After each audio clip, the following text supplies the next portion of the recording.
Welcome back to the channel. Today I'm doing a video that has been requested for quite some time. Now that I think back to it, it has been requested ever since I rebuilt the F350, and that's already been 2.5 to 3 years ago. So we are talking about, if you guys saw the thumbnail, you should be pretty excited, the 1967 GT Mustang Fastback. This car is an original V8 and an original manual car. Now I'm gonna go into a little bit of background on the GT Mustang.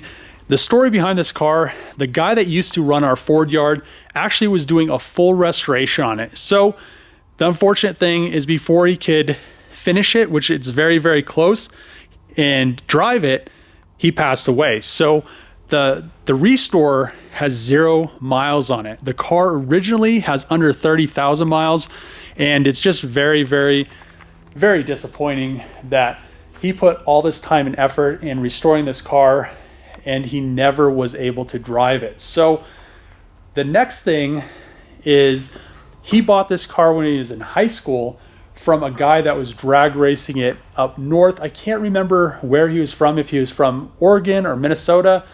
I can't really remember, but the guy was drag racing it. I think it was for like 3 to 5 years. He used it as a drag race car. Then the guy that used to run our Ford yard actually converted it back to a street car, and he's owned it ever since high school. He moved to Colorado to go to college, and he brought the car with him. It's been in Colorado ever since. Rust-free car. I mean, it's fully been restored.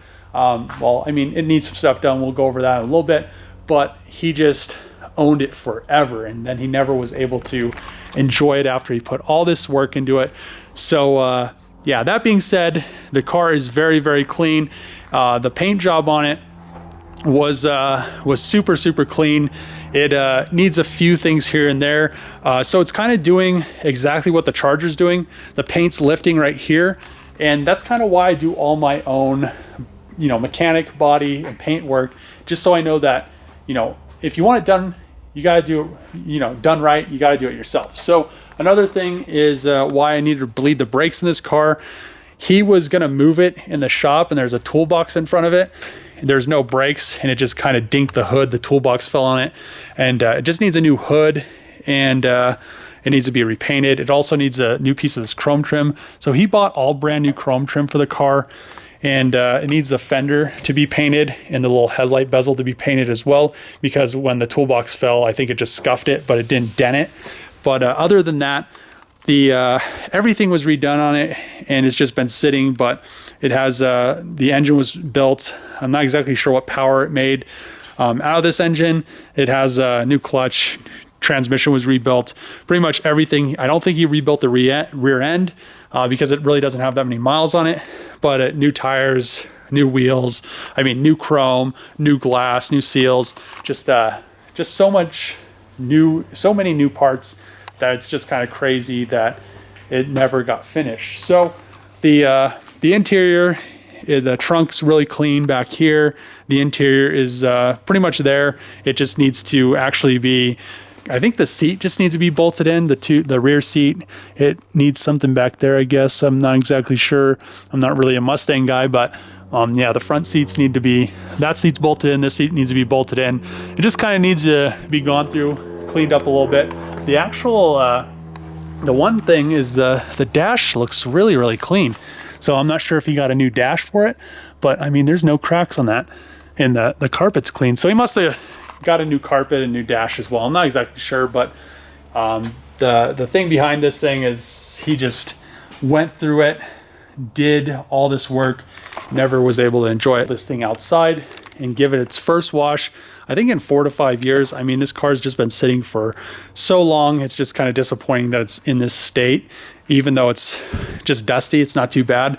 But other than that, we just need to kind of go through it and make sure everything is good to go before we start it up and try to drive it, because we don't want another one of these incidents up here when we try to back it out of the shop, especially since there's a forklift there. I'll probably move all that stuff just in case I put it in reverse and it just like takes off. But I mean, we'll need to get this thing running again. It won't probably be that hard like the Charger was, just because it has been sitting for quite some time. Pulled the little cap off of the master cylinder for the brakes, and I was expecting it to be empty because he said it had no brakes at the time. but maybe they just need to be bled. Let's try to figure out what's going on with these brakes. So the brake fluid looks good. It seems like it has brakes. I'm not exactly sure what's going on, but what I'm gonna do, since it's a manual car, I'm going to plug the battery in, try to get started up, and then I could kind of lurch it forward with the clutch, and hopefully everything, I don't know if this battery's dead or not, because I think it had a trickle charger on it a couple months ago, but I can't remember. All right, I guess the battery still has juice in it, and let's try to give her a crank and start. Actually, before I do this, I didn't check the oil yet. I'm gonna check the oil first. Just check the oil, everything is good. It's nice and full, so let's try to give her a start.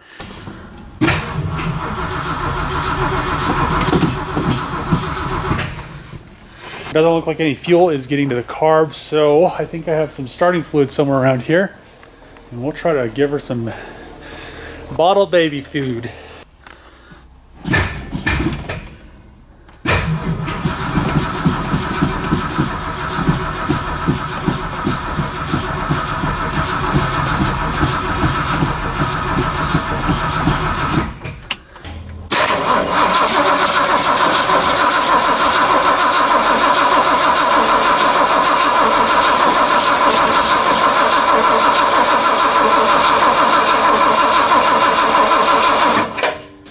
Fuel is now in the bowl on the carburetor.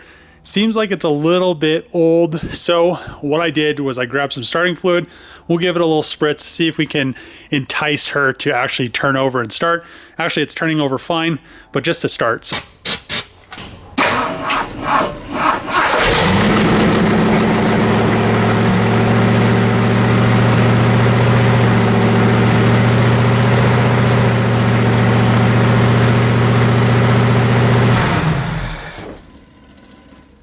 hell yeah, boys. She just needed a little enticement. And she ain't got no exhaust. No wonder why it's so loud.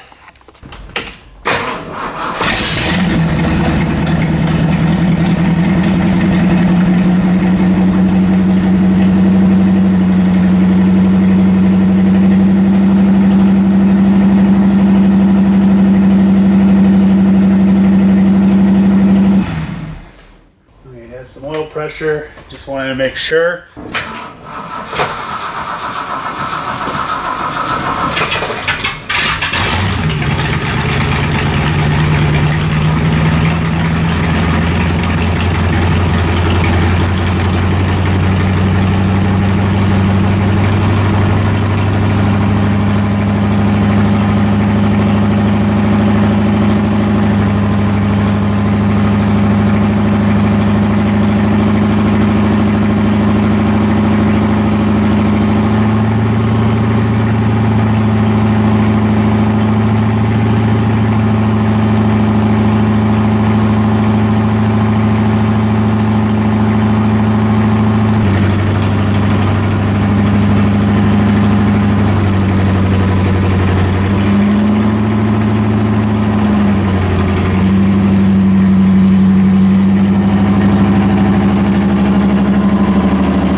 There we go, we got her out, moving, running. It seems like the brakes work perfectly fine. I'm guessing maybe he just missed the brake pedal when that happened. Who knows? I'm not exactly sure, I wasn't there. But this thing is so super clean, other than that little issue. It looks like it kind of dinked the chrome bumper here as well. That might come off with some, it's just red paint off the toolbox. Might come off with some lacquer thinner, but yeah, good thing it didn't mess any of this stuff up or the grill up or anything like that. But yeah, let's kind of go through this. This intake right here isn't really mounted completely down. And there's also an O-ring that goes underneath it, and that's not there as well. So I'm guessing he just never got around to putting that on there. And yeah, just kind of go through it. I mean, it definitely needs to be washed because it has been sitting for so long, and just kind of get this thing back up and kind of to its original glory. Maybe put a car cover on it. I have a spare car cover. Maybe some doing, but I was able to get the trunk nice and lined up. I can't actually figure out how to get this line with the chrome to match up. I don't know if that's something with the hinge, but it seems like it doesn't want to go any further down.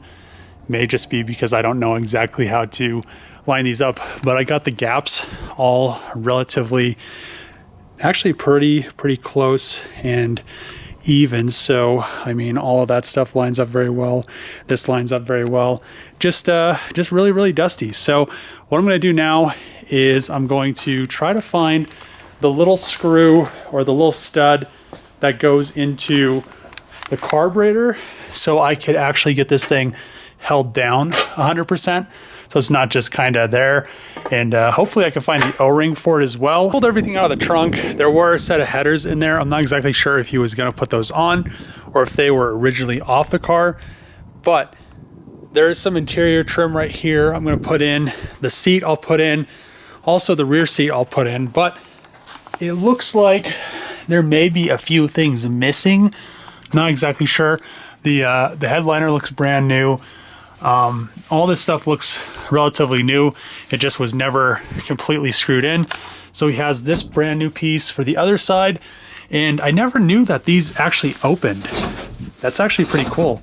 So yeah, I never knew that those were functional. But yeah, let's throw the rear seat in here and kind of work on the trim.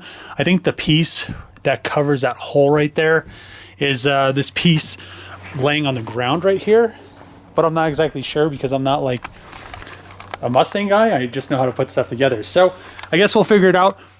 Another thing, I'm guessing this carpet is like an aftermarket carpet because it doesn't have the holes cut for the seats. He did mount that seat, but I'll mount the passenger seat as well. And everything looks pretty clean in here. It just needs to be cleaned up a little bit. So we'll give her a little bit of love. Is there anything in the glove box? Glove box is empty. I was able to get the interior, pretty much everything that was there put together. The one thing I need to do is put this thing on the drive-on lift to the 4-post so I could drill the holes through the carpet for the seat.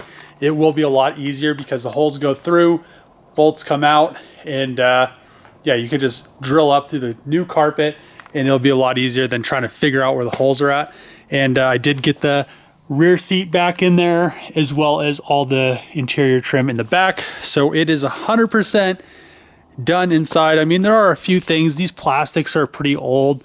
They were pretty brittle. So, I mean, there are a few little broken, you know, the screws go through and they have the little edge.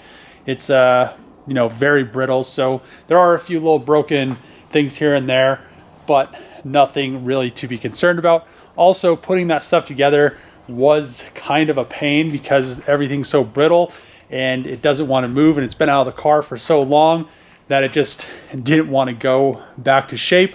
So it just took a lot of finessing to get it all to work together. But now I have that all done. I also found an O-ring and a stud, and right now I have a nut.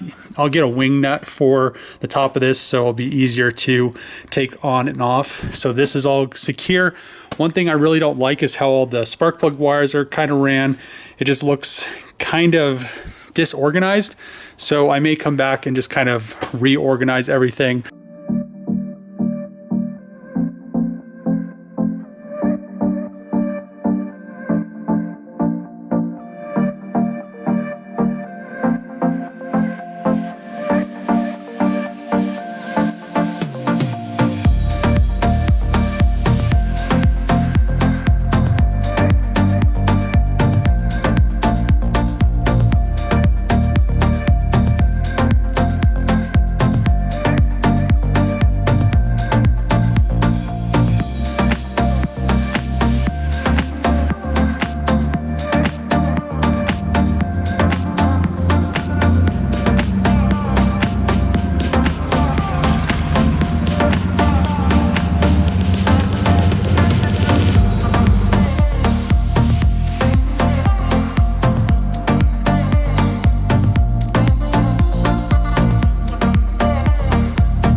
The Mustang is now clean. Everything cleaned up very, very well.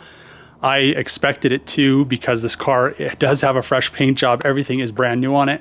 It just was sitting for, I think, 4 to 5 years. And when I cleaned it, I did pressure wash all the dust off, foam can it, pressure wash it, foam can it, then wool mitt it. So everything is really, really nice. The things that need attention, like I said before, it definitely needs a new hood. Hood needs to be painted. This fender and this headlight bezel need to be resprayed or, you know, fixed and blended. This color should be able to, since it's a metallic, should be able to be blended. And then back on the rear upper quarter, I'd say, this the paint's lifting, so it needs to be, you know, fixed and then blended as well. Or somebody could just, you know, I really don't think it's necessary. They could just paint the whole car again. I really don't think that's necessary, but since everything is brand new, this thing is pretty much 100% ready to just go for a cruise. And it just is so clean. It's just crazy that it was this close and the guy never got to drive it.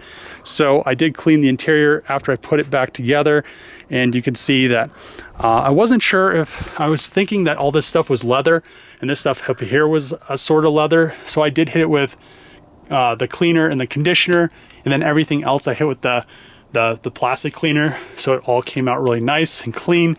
The passenger seat is now bolted in. The back interior, like I said, this piece right here is missing, so it needs to be sourced, but the rest of the interior is all there and good to go. So that being said, I also did hit the engine bay with some of that dressing that I always use, and I love that stuff. I did degrease it and pressure wash it. It was just really grimy, so now it's cleaned up. The intake is actually bolted down with a gasket. Everything just looks really nice and proper. But that being said, I'm gonna pull this car back into the shop.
we now have the Mustang back in the shop, nice and clean, fresh and ready for the car cover.